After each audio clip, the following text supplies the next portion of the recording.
Hai, kami dari tim 8 kelompok 2. Pada kesempatan kali ini, kami akan menjelaskan kepada kalian yaitu mengenai pembelian. Apa itu pembelian? Pembelian adalah sebuah kegiatan untuk memperoleh barang ataupun jasa baik secara tunai maupun kredit yang digunakan dalam kegiatan perusahaan untuk memenuhi kebutuhan produksi maupun disimpan sebagai persediaan dalam perusahaan. Ya, di sini saya akan menjelaskan tentang tujuan, cara, dan kebijakan pembelian. Nah, yang pertama adalah tujuan. Bisa dilihat sebagai berikut. Nah, tujuan pembelian itu ada 3, yaitu yang pertama untuk investasi baru, seperti misalnya ketika kita membeli aset tetap. Nah, itu akan berguna ke sepanjang tahun seperti itu. Terus yang kedua adalah mengganti barang. Misalnya ketika barang yang kita beli itu rusak atau keliru. Terus yang ketiga persediaan, ketika barang yang kita beli itu untuk stok atau untuk dijual kembali. Nah, selanjutnya adalah tentang anggaran dan cara pembelian. Anggaran biasanya digunakan untuk pembelian. Nah, ketika anggarannya tidak mencukupi, maka yang perlu kita lakukan adalah kredit dari penjual. Nah, kita melakukan pembelian secara kredit yang artinya nanti kita akan membayarnya kembali. Terus, cara pembelian yang kedua adalah kerjasama dengan pihak berkepentingan, seperti misalnya dengan customer. Kita melakukan pembelian, bagaimana barang yang cocok, seperti itu. Terus yang ketiga, kerjasama dengan penjual, yang artinya kita beli dengan kredit seperti tadi. Terus yang keempat adalah kredit dari bank. Kita kredit dari bank terus membeli dengan cash itu. Terus selanjutnya adalah kebijakan pembelian. Nah, apa sih itu kebijakan? Kebijakan itu pernyataan yang memberikan gambaran berupa arah pelaksanaan suatu tindakan. Nah, yang di sini kebijakan itu pedoman umum untuk melakukan pembelian. Nah, kebijakan itu ada 2, yaitu internal dan eksternal. Internal seperti contohnya yaitu menyangkut pengambilan keputusan perusahaan. Contohnya seperti apakah barangnya insourcing atau outsourcing, terus apakah barangnya akan dijual ke dalam negeri atau luar negeri. Seperti itu, lebih ke pengambilan keputusan. Terus yang kedua eksternal. Eksternal itu lebih ke hubungan perusahaan dengan customer atau supplier. Seperti misalnya apakah hubungan antara penjual dan pembelinya baik, seperti itu. Kemudian kriteria pembelian. Nah, di kriteria pembelian ini nanti ada 4 hal, yaitu yang pertama ada reputasi produk dan penjual. Reputasi produk dan penjual ini memberikan gambaran kualitas dari produk dan kualitas pelayanan dari penjual. Bisa dilihat dari pengalaman bertransaksi yang sudah terjadi. Kemudian yang selanjutnya adalah kontinuitas produk. Nah, pembeli dalam hal ini harus memperhatikan keberlanjutan suatu produk yang dibeli. Apabila produk yang dibeli discontinue, maka bisa dilakukan kanibalisasi produk. Maksudnya menggunakan suku cadang bekas atau membeli produk yang banyak populasinya. Kemudian yang selanjutnya adalah harga. Harga ini merupakan korbanan yang diberikan oleh pembeli untuk memperoleh suatu produk. Nah, harga ini ada beberapa komponen, yaitu yang pertama ada jangka waktu pelunasan, pembayaran awal, tanda pemesanan, harga pada e-katalog, diskon, dan harga yang ditawarkan penjual. Kemudian yang terakhir adalah garansi. Nah, garansi ini merupakan jaminan perbaikan bila terjadi kerusakan pada produk. Bahkan garansi bisa juga berupa penggantian produk seluruhnya bila yang rusak itu adalah bagian vital dari produk. Berikut ini adalah jenis-jenis garansi. Yang pertama ada garansi teknisi, Maksudnya pembeli harus tetap membayar suku cadang. Kemudian yang kedua ada garansi suku cadang. Ini maksudnya pembeli tetap harus membayar biaya teknisinya. Kemudian yang ketiga ada garansi semua perbaikan, dan yang terakhir adalah garansi total. Yang selanjutnya adalah mengenai klasifikasi pembelian. Klasifikasi pembelian sendiri terbagi menjadi dua, yaitu secara umum maupun menurut strategi dan tekniknya. Kemudian secara umum itu terbagi menjadi 8 pembelian. Ada pembelian tunai, pembelian kredit, pembelian impor, pembelian lokal, kemudian ada pembelian sewa guna, pembelian kontrak, pembelian melalui perantara, dan pembelian secara reimburse. Kemudian selanjutnya adalah pembelian tunai. Jadi pembelian tunai adalah pembelian yang dilakukan oleh perusahaan dengan mengeluarkan kas untuk pembayaran barang yang dibeli. Contohnya adalah ketika perusahaan interior misalnya ingin membeli bahan baku berupa lem. Nah, ketika ingin membeli bahan baku ini, perusahaan itu membayar secara tunai barang ini dengan menggunakan kas perusahaan. Kemudian yang kedua adalah pembelian secara kredit. Nah, pembelian secara kredit adalah pembelian yang dilakukan oleh perusahaan di mana untuk pembayarannya perusahaan itu membayar secara bertahap sesuai dengan ketentuan yang telah disepakati. Jadi contohnya seperti misalkan perusahaan ingin membeli mesin. Nah, mesin ini akan diangsur oleh perusahaan untuk pembayarannya, misalkan karena pembeliannya dilakukan secara kredit. Nah, untuk ketentuan pembayarannya biasanya itu berbeda-beda tergantung dari kesepakatan antara penjual maupun pembeli. Contohnya adalah semisal untuk membeli sebuah mesin, perusahaan itu harus membayar DP 50% dan kemudian untuk angsurannya itu nanti harus dilunasi dalam jangka waktu berapa lama gitu, misalkan dalam 2 tahun. Jadi nanti ada kalkulasinya sendiri. Kemudian yang selanjutnya adalah pembelian impor. Jadi pembelian impor adalah pembelian yang dilakukan oleh perusahaan di mana penyedia atau supplier barangnya ini berasal dari luar negeri. Contohnya adalah ketika misal perusahaan interior ingin membeli sebuah keramik, tapi dari keramik itu ternyata di Indonesia itu tidak ada yang modusnya seperti itu. Akhirnya perusahaan itu membeli bahan bakunya keramik tadi secara impor, misalkan di Cina. Kemudian pembelian lokal. Nah, pembelian lokal ini konsepnya berbalik dari pembelian impor. Jadi pembelian ini dilakukan oleh perusahaan di mana penyedianya atau pemasoknya berasal dari dalam negeri. Misalkan untuk membeli bahan baku kayu, untuk suppliernya ternyata berasal dari Indonesia gitu. Kemudian selanjutnya adalah pembelian kredit sewa guna. Jadi pembelian kredit sewa guna ini adalah pembelian yang dilakukan oleh perusahaan di mana perusahaan itu membayar sewa dengan harga tertentu untuk menggunakan faktor produksi misalnya milik orang lain atau pihak ketiga. Jadi konsepnya pembelian kredit sewa guna ini adalah perusahaan itu melakukan sewa untuk memenuhi kebutuhannya. Hal ini bisa terjadi ketika perusahaan itu misalkan masih baru berdiri dan dirintis. Jadi untuk dananya masih terbatas sehingga untuk membangun gedung atau membeli mesin itu masih kesulitan. Sehingga perusahaan memutuskan untuk melakukan sewa guna kredit yang pembayarannya itu akan diangsur.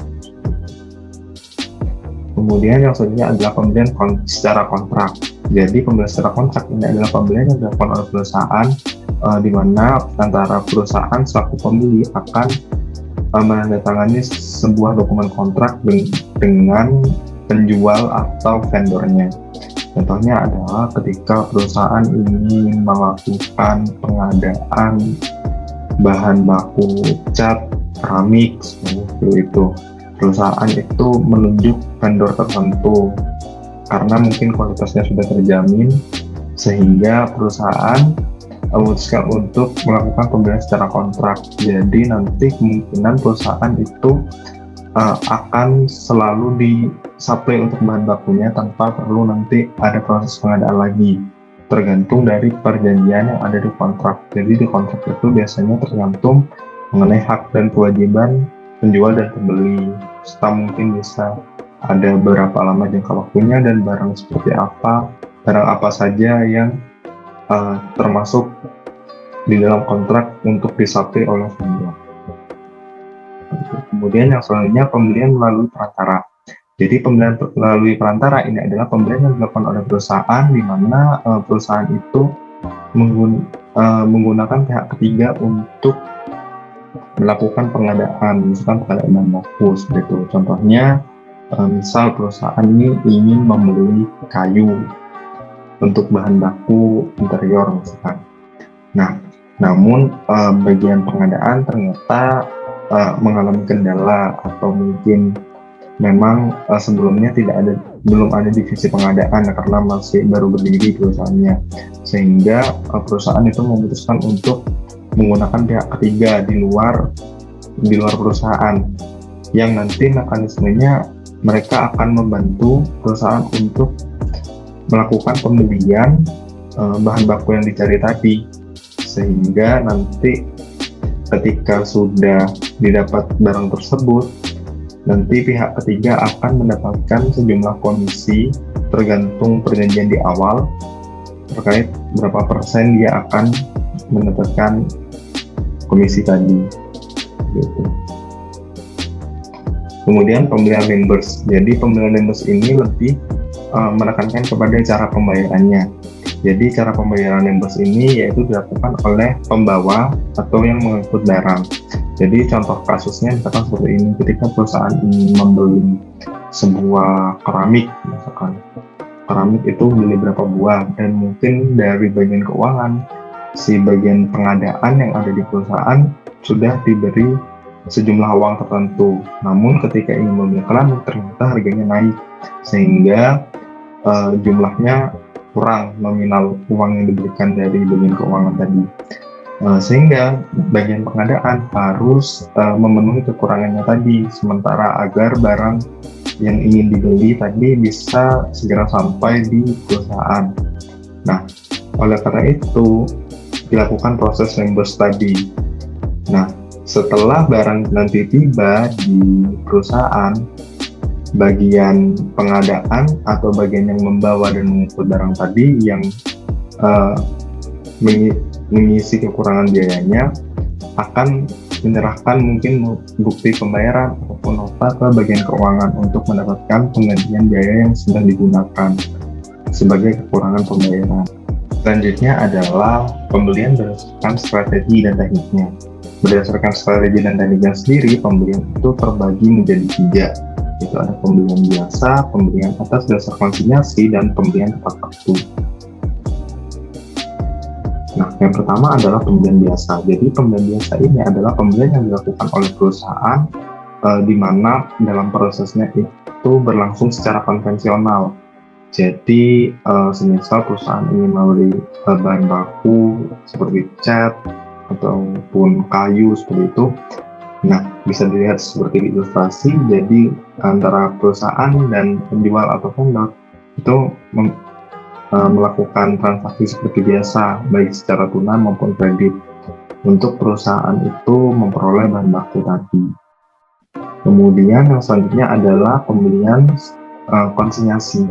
Jadi pembelian konsinyasi ini adalah pembelian yang dilakukan oleh perusahaan sedemikian hingga perusahaan itu tidak perlu menyimpan bahan baku atau barang yang ingin dibeli ketika belum ingin digunakan. Jadi konsepnya pembelian secara konsinyasi ini biasanya terdapat kontrak antara penjual maupun pembeli. Nah, kemudian selama si pembeli ini belum ingin menggunakan barang atau semisal proses produksinya masih lama, si pembeli tadi tidak perlu menyimpan barang di persediaan seperti itu. Jadi barangnya tetap akan disimpan oleh penjual seperti itu. Nah, nanti ketika mungkin proses produksinya sudah dekat, barulah si bahan baku tadi disimpan oleh bagian pembeli atau perusahaan. Jadi keuntungan dari pembelian secara konsinyasi ini bagi perusahaan itu dapat menghemat biaya persediaan gitu, karena tidak perlu menyimpan persediaan itu terlalu lama. Contohnya semisal ketika perusahaan ingin membeli kayu, nah ketika kayu itu belum ingin digunakan atau jangka waktunya masih lama, itu mungkin nanti akan terdapat pada kontrak gitu. Ketika kayunya masih lama dan belum ingin digunakan sebagai bahan produksi, itu akan disimpan oleh penjual gitu. Jadi perusahaan tidak perlu mengelontorkan dana ekstra untuk biaya persediaan. Nah, yang terakhir adalah pembelian tepat waktu. Jadi pembelian tepat waktu ini adalah pembelian yang dilakukan oleh perusahaan di mana pembeliannya itu dilakukan sesuai dengan jadwal produksi. Jadi bagian produksi nanti akan seperti membuat jadwal seperti itu terkait produksinya kapan atau ya seperti itu. Jadi nanti sedemikian hingga bahan baku yang ingin dipesan atau barang itu akan sampai tepat ketika perusahaan itu akan melakukan produksi, sehingga ini juga akan menghemat biaya persediaan tadi, karena tidak perlu mengeluarkan dana untuk biaya persediaan. Contohnya adalah ketika sebuah perusahaan itu melakukan produksi by order kayak gitu. Jadi kan kemungkinan perusahaan tidak melakukan stok barang ya, tidak melakukan stok barang atau bahan baku, sehingga melakukan pembelian tepat waktu. Jadi perusahaan itu sudah memiliki jadwal kapan produksi akan dilakukan, kemudian membeli bahan baku ke vendor, jadi nanti ketika produksi sudah mau mulai, itu bahan bakunya baru dikirim. Baik, saya akan menjelaskan tentang pengambilan keputusan pembelian. Menurut James A.F. Stoner, keputusan pembelian itu merupakan suatu proses yang digunakan untuk memilih suatu tindakan sebagai cara pemecahan masalah. Nah, sebenarnya ada banyak sekali dasar pengambilan keputusan. Yang pertama itu ada secara emosionalitas, terus ada intuisi gitu, ada pengalaman, dan juga ada fakta. Tapi dalam keseharian nih ya, dalam praktik sehari-hari itu banyak sekali yang berdasarkan emosionalitas. Contohnya seperti apa? Nah, contohnya seperti ini, cewek-cewek gitu kan. Biasanya kalau lihat Shopee atau lihat barang, ini lucu, pasti langsung dibeli gitu. Atau ada lagi nih, mungkin suka sama penjualnya yang akhirnya beli. Nah, itu adalah contoh dari dasar emosionalitas gitu. Tapi dalam suatu organisasi kita tidak boleh menggunakan emosionalitas gitu ya, karena itu tidak bertanggung jawab gitu. Jadi harus menggunakan dasar keputusan secara rasional. Nah, di sini ada 4 tahap dasar untuk membuat keputusan rasional, yaitu yang pertama kejelasan masalah atau kebutuhan, lalu yang kedua adalah tujuan yang ingin dicapainya, dan yang ketiga informasi mengenai alternatif, jenis, dan konsekuensinya. Lalu ada kriteria yang jelas, contohnya tuh seperti kayak reputasi produk, reputasi penjual atau distributor, terus populasi alat atau mesinnya, ketersediaan suku cadangnya, servis purna jual, terus kemudahan operasional, terus juga rekomendasi dari pengguna juga ya, dan yang paling penting itu pasti harga. Nah, ada proses pengambilan keputusan yang dibagi menjadi 4 langkah, yaitu yang pertama ada fase intelijen, fase desain, fase pemilihan, dan evaluasi, dan tindak lanjut pasca pembelian. Nah, di fase intelijen ini, itu tuh saat kita mencari informasi nih tentang alat atau mesin yang akan kita beli. Nah, informasi ini kita bisa peroleh dari penjual atau distributornya, mungkin waktu pameran, atau kunjungan dari si salesman atau penjualnya, atau bisa juga dari presentasi dari si penjual tersebut gitu. Nah, kalau di fase desain itu tuh kita harus mendesain dulu nih kriteria atau variabel yang kita inginkan untuk memecahkan masalah. Sebelum kita membeli si produk, pastinya kan kita punya masalah nih, ya kan? Punya masalah. Nah, produk seperti apa nih yang bisa menyelesaikan masalah tersebut gitu. Makanya kita harus mendesain dulu nih kriterianya. Nah, setelah kita mendesain kriteria, baru masuk ke fase pemilihan. Di mana fase pemilihan ini kita harus memilih dengan rasional, seperti yang sudah dijelaskan di slide sebelumnya gitu. Nah, menurut yang saya baca sebaiknya itu dengan metode kuantitatif atau semi kuantitatif. Nah, kenapa? Agar terukur dan dapat dipertanggungjawabkan. Dan yang terakhir tuh ada evaluasi dan tindak lanjut pasca pembelian. Yang namanya evaluasi pastinya memerlukan waktu yang lama gitu. Apalagi untuk menentukan kayak semisal reputasi si produk atau reputasi si penjual atau distributornya gitu. Nah, kalau tindak lanjut pasca pembelian itu bisa dari kayak persepsi kita gitu terhadap si penjual atau distributornya. Lalu apakah kita akan beli produk dari si penjual atau distributornya atau sebaliknya gitu. Nah, terus yang terakhir tuh apakah kita akan menawarkan nih atau merekomendasikan produk tersebut ke rekan kita atau ke orang lain. Nah, ini kita masuk ke evaluasi yang lebih detailnya ya. Evaluasi merupakan kegiatan penilaian pencapaian kinerja dalam kegiatan jual beli. Nah, biasanya evaluasi itu digunakan untuk memperbaiki, mempertahankan, mengajukan keluhan lisan atau tertulis, terus juga ada tuntutan hukumnya, ada pembatalan jual beli, terus juga ada pembelajarannya. Nah, ada dua jenis evaluasi. Yang pertama, formatif dan sumatif. Nah, formatif itu bertujuan untuk mengubah atau memperbaiki kegiatan yang berlangsung. Nah, jadi formatif itu biasanya itu evaluasi yang evaluasi proses atau monitoring gitu. Yang biasanya dilakukan mungkin setiap kegiatan, setiap minggu atau tahun gitu kan ya. Nah, biasanya ini tuh untuk memberikan umpan balik gitu ya, umpan balik pada manajer pembelian tentang kemajuan hasil yang dicapai beserta hambatan apa sih yang dihadapi gitu. Nah, kalau sumatif ini tuh melihat hasil keseluruhan dari suatu program pembelian. Nah, jadi biasanya kalau sumatif ini evaluasi yang dilaksanakan pada akhir kegiatan gitu ya, untuk melihat keberhasilannya gitu. Ini dua jenis evaluasi nih ya. Nah, tapi menurut tahapan pembelian juga evaluasi dibagi menjadi dua, yaitu ada pra-operasional dan juga ada post-operasional.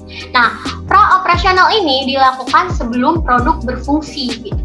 Nah, pada evaluasi jenis ini digunakan jenis evaluasi formatif. Nah, kalau post operasional ini dilakukan setelah produk berfungsi. Nah, ini menggunakan evaluasi sumatif. Nah, lalu yang berikutnya itu, lalu selanjutnya ada ruang lingkup evaluasi, di mana ruang lingkup evaluasi ini meliputi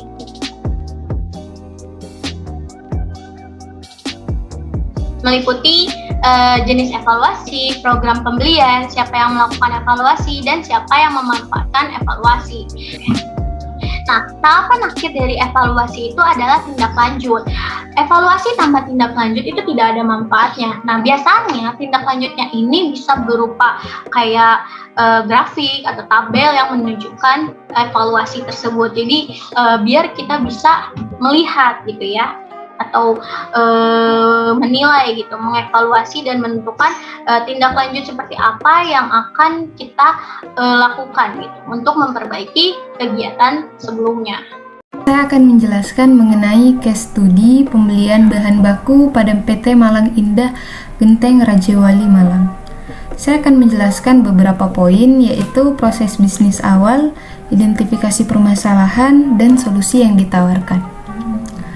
Proses bisnis awal prosedur pembelian bahan baku pada PT Malang Indah Genteng Rajawali dimulai saat bahan baku material di gudang menunjukkan batas minimal atau hampir habis.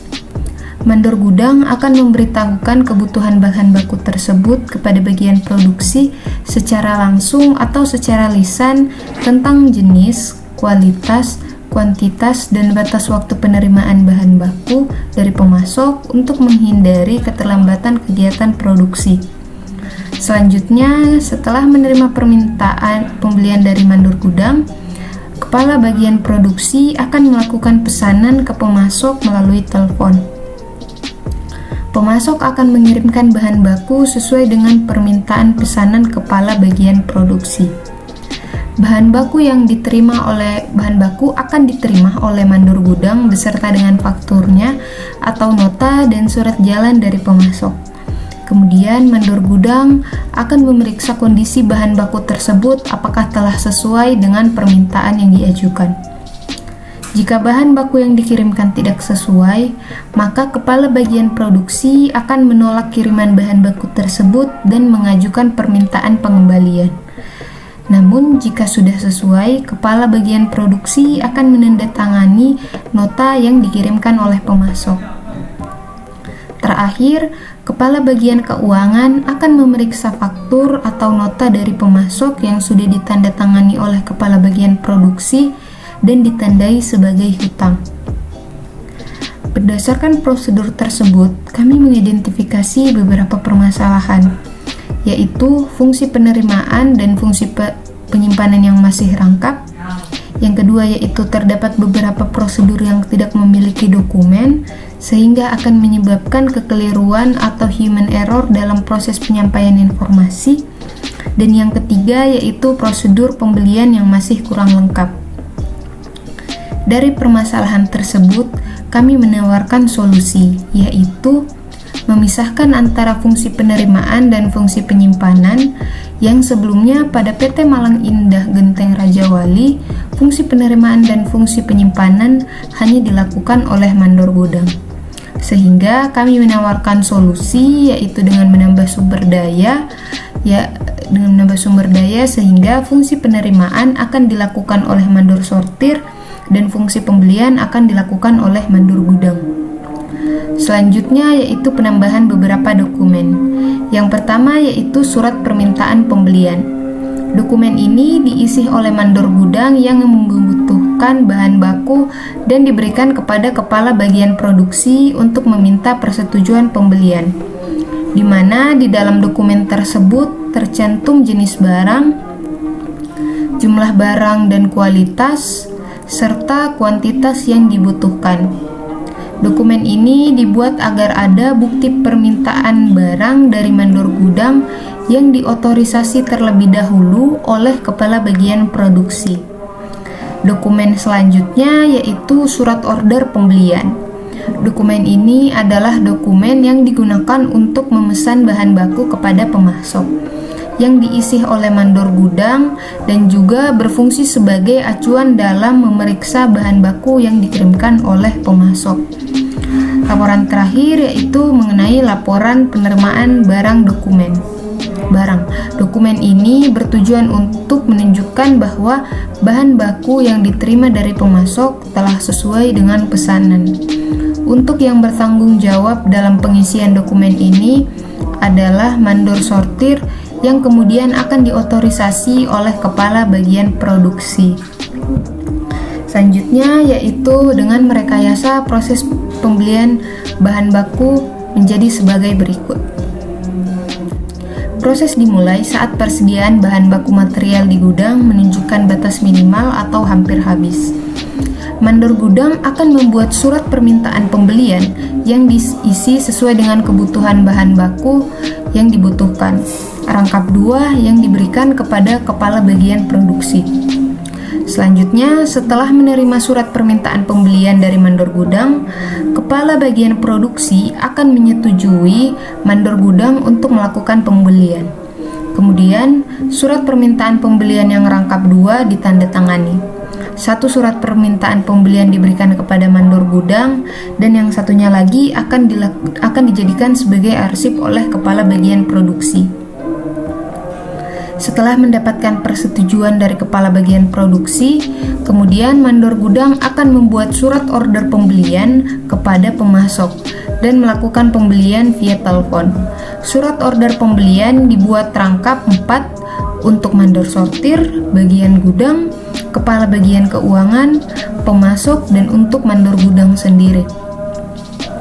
Pemasok akan mengirimkan bahan baku sesuai dengan pesan mandor gudang melalui telepon. Bahan baku akan diterima oleh mandor sortir beserta dengan fakturnya atau nota dan surat jalan dari pemasok. Kemudian, mandor sortir akan memeriksa kondisi bahan baku tersebut apakah sudah sesuai dengan yang tercantum di surat order pembelian atau tidak. Jika bahan baku yang dikirimkan tidak sesuai, maka mandor gudang akan menolak kiriman bahan baku tersebut dan menyampaikan kepada pemasok untuk dilakukan pengembalian. Jika sudah sesuai, maka mandor sortir akan menandatangani nota yang dikirimkan oleh pemasok. Mandor sortir juga akan membuat laporan penerimaan barang yang menyatakan bahwa barang yang diterima telah sesuai dengan surat order pembelian yang dirangkap 3. Untuk mandor gudang, kepala bagian keuangan, dan untuk diarsipkan oleh mandor sortir. Kemudian, laporan penerimaan barang yang diberikan kepada bagian akuntansi disertai juga oleh faktur dan surat jalan dari pemasok.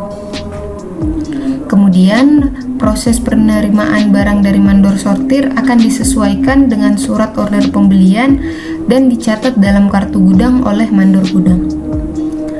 Terakhir, kepala bagian produksi akan memeriksa faktur atau nota dan laporan penerimaan barang dari pemasok yang sudah ditandatangani oleh mandor sortir. Apabila sudah cocok, maka akan dicatat di dalam transaksi jurnal pembelian. Itu tadi pemaparan materi dari kami, kelompok 2 dari tim 8 tentang materi pembelian. Sekian presentasi dari kami. Apabila ada kesalahan maupun kekurangan dalam penyampaian ataupun bertutur kata, saya mewakili dari tim 2 mohon maaf yang sebesar-besarnya. Wabillahi taufiq wal hidayah. Wassalamualaikum warahmatullahi wabarakatuh. Terima kasih telah menonton.